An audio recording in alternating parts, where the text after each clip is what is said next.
Service in Detroit, Pontiac has issued a severe thunderstorm warning for northeastern Monroe County and southeastern Michigan until 12:30 p.m. Eastern Standard Time.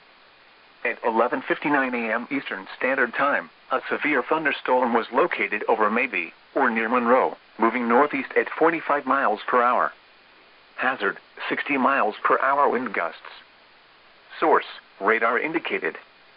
Impact, expects damage to roofs, siding, and trees. This severe thunderstorm will be near Carlton around 12:05 p.m. Eastern Standard Time. Other locations impacted by the severe thunderstorm include Newport, Schofield, South Rockwood, Woodland Beach, Detroit Beach, and Rockwood.